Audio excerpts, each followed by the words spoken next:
So this presentation is going to cover the RSA Cryptosystem. So my name is Enio Mayale.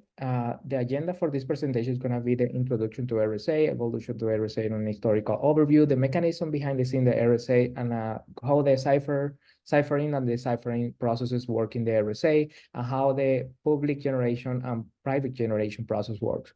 We're going to mention some of the real-world application that use RSA and a hands-on demonstration, and the slides are the references.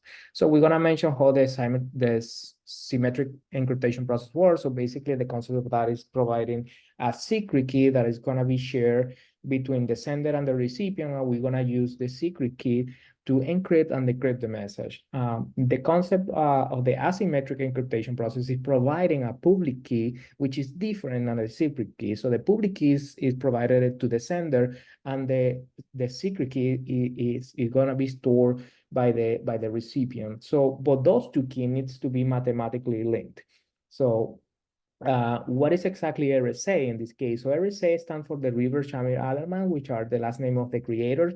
So basically, it's a cryptographic algorithm that uses a symmetric approach using a private and secret key to encrypt and decrypt messages. So the private key and the public key, as I mentioned before, are mathematically linked. So the pros of the RSA algorithm is that if one of the public key get compromised, the entire system doesn't get compromised. And also one of the pros of using RSA is that it works better having multiple senders.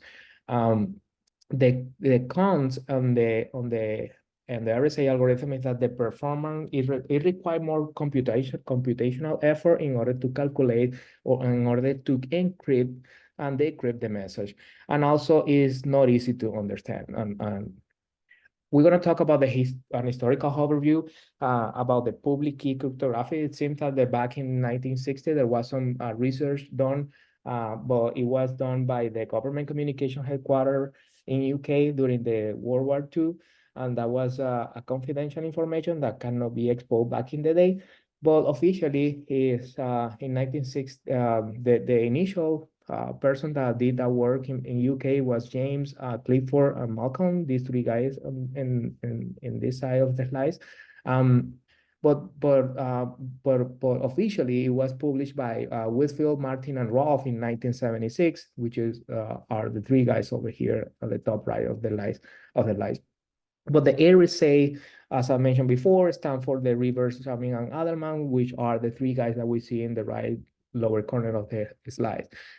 This algorithm was introduced in 1977 in the Massachusetts Institute of Technology. So the mechanism behind the scene, the RSA has three different processes. So first of all, the key generation, the ciphering and deciphering process. So the key generation follow these four steps. So the first step is basically grabbing P and Q, which are two prime numbers, and then we calculate N, which is the product on P and Q. And then the next step is basically calculate the Euler totalium of which is defined by prime of N. And the prime of N is equal P minus 1 times Q minus 1. So, and then we select E, which needs to be co-prime of the prime of N. And then this is part of the public key along with N. So then the following step is calculate now D, which is E the model. We're gonna calculate D, which is E the model of prime of N, meaning that D times E is equal to 1 model of the prime of N. So D now is part of the private key. So the final step is provide the public key to the sender, which is N and E, and we keep D and N as a part of the private key. So now what is the ciphering process that occurs in the sender side? So we calculate the ciphertext, which is C, and C is M, which is the message to the power of E, which is part of the public key, of the model of N, which is part also the public key. So that is gonna be our ciphertext. We're gonna see that in a demo in the next slides. Also, the recipient do the deciphering process, where we basically say that M, which is the message, is equal to the ciphertext the power of D, which is part of the private key, the model of N. So that is going to be my message.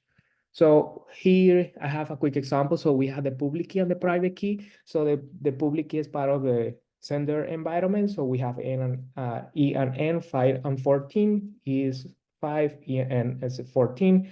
And basically we're gonna send the letter D to the recipient. Basically we're gonna use the position of the alphabet of the letter C. We're gonna transform that into a number in order to make this work. And then we're gonna calculate the ciphertext. If we plug the number here, so we say that 4 to the power of 5, the module of 14 is 2, and the position 2 in the alphabet is V. So the ciphertext that we're gonna send to the recipient is B. So the recipient now has the private key, D and N for 11 and 14 respectively, and then we do the same process. B, now we transform B as a number, the position of the number B, the position in the number B of the letter B in the alphabet is number 2. So now we're gonna calculate that. So M, the message, is 2 to the power of 11 model of 14. So the result of that is 4. So 4, if we look at the position 4 in the alphabet, is the letter D. So the letter D is the plain text, which is the message that was initially sent by the sender. That's how this mechanism works. So how the public key generation process works. So now we have P and Q, which are the two prime numbers that we use in this example. So now we have N, which is the product of which is 2 times 7, which is 14. The next step is calculate the Taylor-Totanian function, which is prime of N equal to P minus 1 times Q minus 1. But what is the concept of this Taylor-Totanian function? So here is the explanation. So if we have all the numbers from 1 to N, which is 14, and then we remove the common factor of N, we get the co-prime number of N. So the result of that is these numbers, and there are 6 numbers, which is the same number. That's the concept of the Euler-Totalian function. So now the next step is choose E, and there are 2 conditions that needs to be met. So one is that E needs to be between 1 and the prime of N. So basically prime of N is 6. So we can get 2, 3, and 5, 2, 3, 4, and 5, right?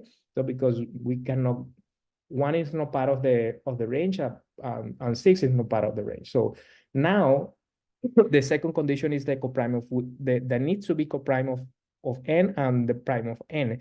So if we remove 2 and 4, which are the common factor of prime of N, and then also we remove the common factor of N, which is 3, and it's 6 is a common factor of 3. So we only have 5. 5 is part of private key. That's how we select 5. So now how we select D? D basically needs to meet with one condition, that this formula is met. So D times E, the model of the prime of N, is equal to 1. So we did this calculation over here. And then we have all the possible numbers. We can go longer, but we select until 17. And then if we do the math, so the only one where the result is 1 is are the possible numbers that we can select as a public key. So in this case, we use 11. So a real world application of RSA is some of the cases are SSL and TLS that are commonly used in the browser. Also SSH, secure shell, which is very commonly used in GitHub. Also, we have PGP, which is an encryption standard in the emails. Also, RSA algorithm is acceptable by the Secure Standard Council, which is the entity that regulates the credit card processing standards. Now we're gonna do a hands-on demonstration of an implementation. Here I have an application that I created. So now I'm gonna send a message to the backend. I'm gonna send a ciphertext using RSA algorithm. So it's 254. I'm gonna send this message. I have a breakpoint over here. So I did this breakpoint because I wanted to show the ciphertext after encrypting or ciphering the message. So as you see here, we are using RSA algorithm. So we're gonna send that to the backend. So this one is received by a a logic app in the backend. So here we have our backend where we can see the ciphertext that is being received right here. And then in the decryption step is where all the magic happens. It takes a little bit to load. Oh, no. So here is where we have the plain text. So thank you very much.